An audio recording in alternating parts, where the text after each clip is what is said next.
Now, the last time I did this, it was goofy. So we will see how this goes. All right, now. All right. Okay, well. I think that's me. Are you going to stay? See, I think if I do it like that, I'll be okay. Okay. We'll see. Anyways, I will just make the video and then we'll see how it turns out.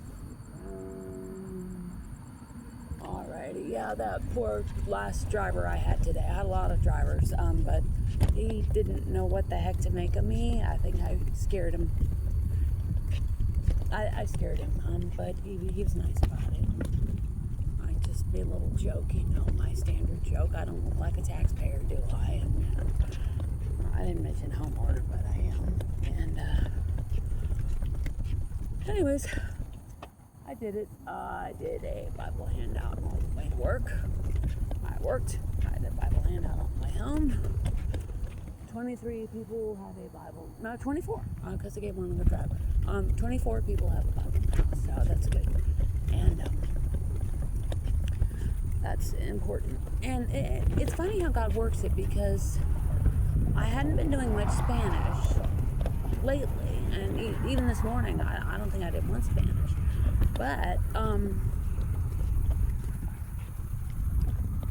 coming home, I did 6 Spanish. It's very interesting. And my favorite was the last one, because I got off the 56 bus, and there were 2 people standing there with a little boy.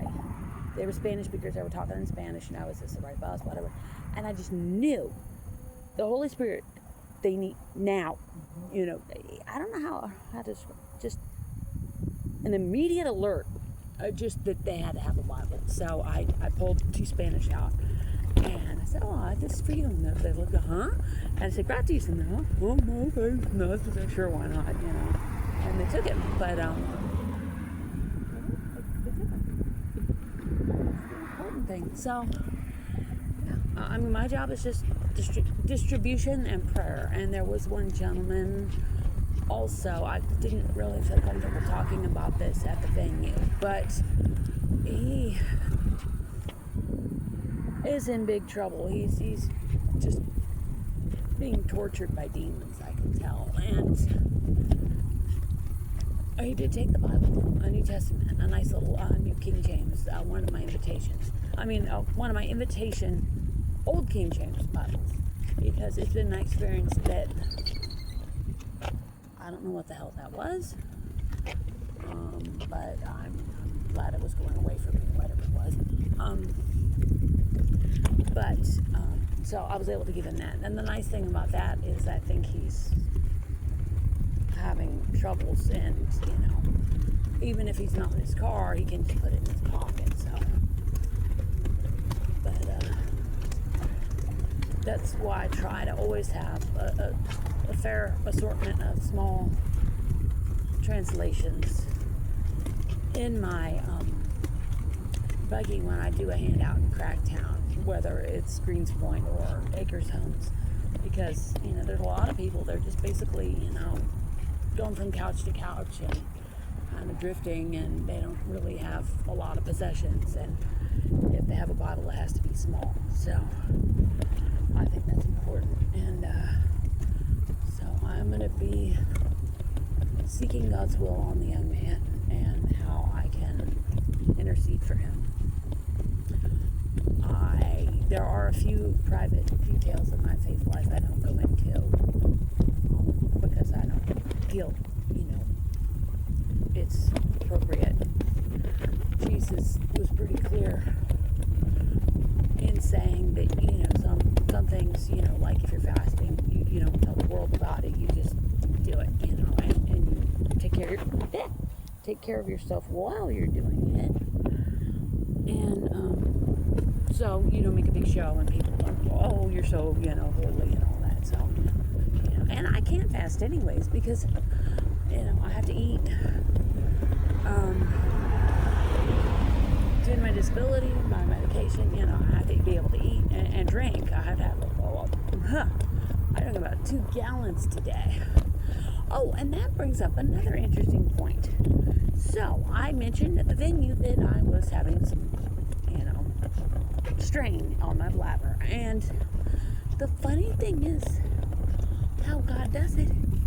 It's like he'll put a hold on my functions until I get somewhere where I can actually, eliminate. And then it's like it comes back. Oh yeah, I really need to go. But it's like right now, it's not bad at all. It's very interesting how God does that. And because there is not one friendly face in that community when it comes to me. And the merchants, they were very, very hostile. Yeah, they didn't, they weren't going to help me. They had to tolerate me, but they weren't going to help me. So, that's fine. So, and that's the thing. You don't have to like me. You don't have to respect me. God knows I look like a homeless person. And, but please don't get in my way. That's all I would say, really. So, anyways, it was good though. I stayed hydrated and I didn't really need to pee until I got to work, which was nice. And I'll be okay to get home now. And for my outfit, I prayed about it, and I wasn't sure what to wear because it was really, really hot today, and very humid and very sunny. I noticed I got a tan. I tanned more today, and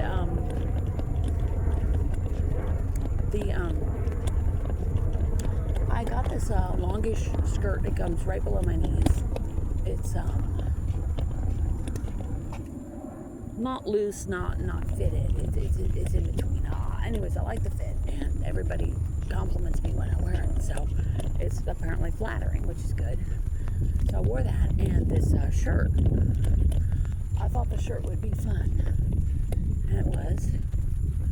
And I forgot to take it off and change. I had another shirt with me, but my team lead didn't say anything, so I guess it was okay. I had the vest, my work vest on. There was a car coming my way, so I'm going to go across the street because I don't know what the sobriety level is and somebody driving around at midnight, so I would just as soon be on the other side of the road. So it was a good day, and this morning when I got up, I made a nice veggie stir fry with the veggies I had in the fridge, and it turned out really well, actually. I had ginger, onion, garlic, a little bit of red pepper, greens, chopped broccoli, which to me is a game changer. I will eat chopped broccoli. I don't like the big pieces of broccoli though, so that's good for me. I'm picky about the presentation on the vegetables. It's not that I don't want to eat the vegetables. I just don't want to eat the vegetables if they're big. Plus, I have some dental issues, and smaller food is better. So that was good. And then I had a little bit of mixed vegetables, so I threw that in there. And I forget where exactly I read to do the stir fry. It was probably either Google or WikiHow, but basically you take the denser foods, like say a diced sweet potato, and you start that cooking first. You put in something like your snow peas in the middle, and then you do like the greens at the very end, unless you want soggy greens, and I don't want soggy greens. I just want it to be lightly cooked and coated in the oil and seasoning.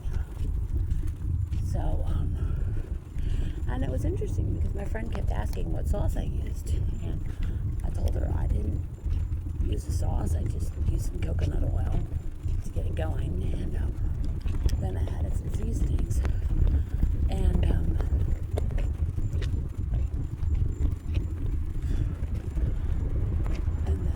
just the vegetables made their own juice. So yeah, it was good. one for dinner. I gave one to my friends, and then I have another one in the fridge that I can eat tomorrow. And I had a couple of meat liver lentils that I brought with me to work. I was going to maybe give them away, but I had issues traveling to work because I had all those drinks with me and my lunch bag. And this by itself isn't bad. It takes a little concentration and effort, but it's not like hard. But it was hard with the drinks and the lunch bag. So I told my friend what I'll plan to do tomorrow, next time, is to just have a backpack and put the drinks and the lunch in the backpack. And then I don't have to worry about, balancing it and all that. So she was worried it might be too heavy, but, I'll be okay. So,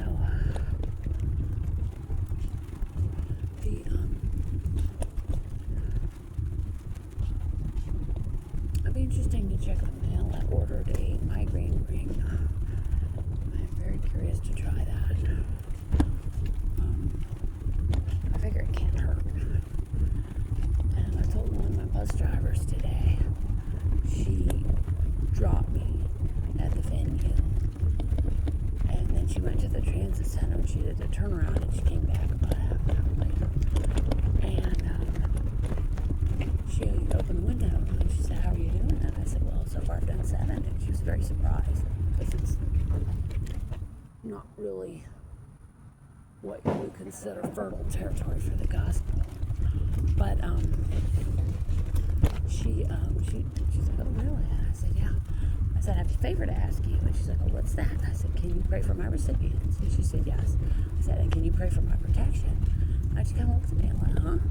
And I said, I am putting a huge target on my back." And she said, "Oh." And it's true, I have put a huge target on my back. And that's one reason I need to be careful.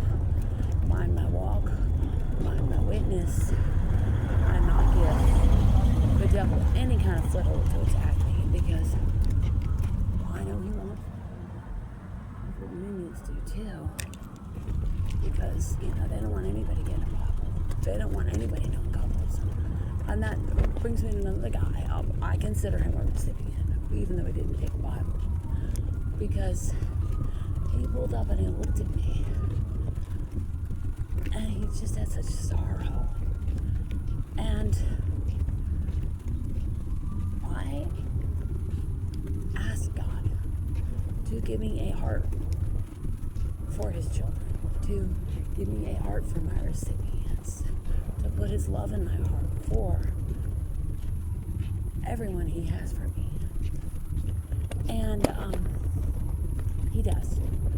And I just wanted to just tuck him in, I could just see he was hurting so bad. And that he thought that whatever he had done rendered him unlovable by God.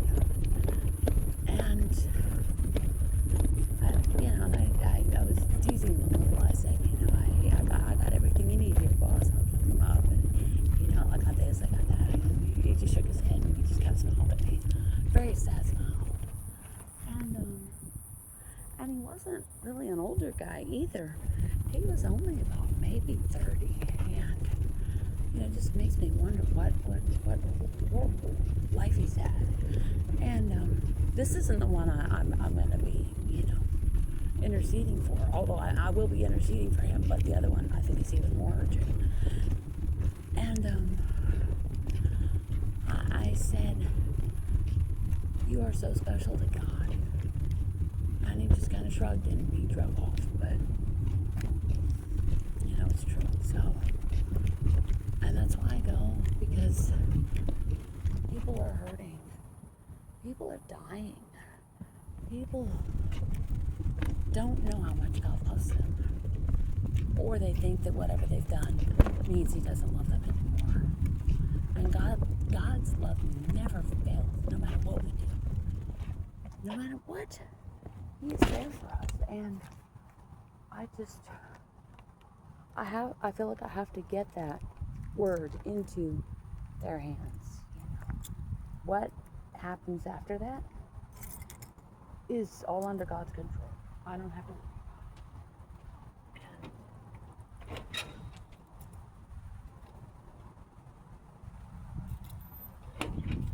Well, it's not a ring. But he, I think that's why he's working with me on all the planning. Because I've been acting like it's all me and that it's all on me to do this, and it's not. I just have to go and stand there with the sign. And I did run into one of my recipients. He got off the bus. He's a guy in a wheelchair. He panhandles sometimes to supplement his disability check.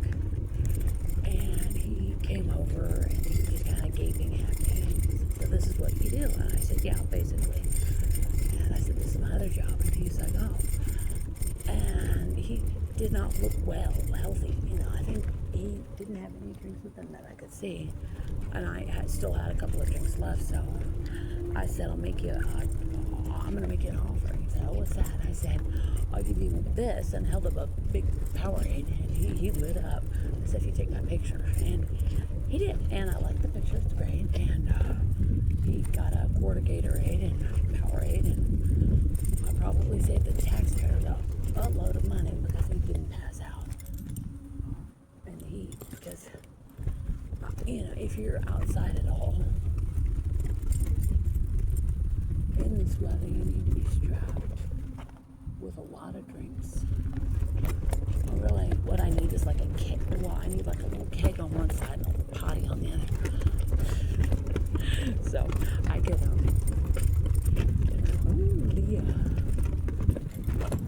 okay, I'm gonna turn off the phone because the road is a little rough. They've been doing some construction work and there's a lot of junk in the road. It's gonna be hard pushing my button. I do not want to drop my phone, so okay, come on.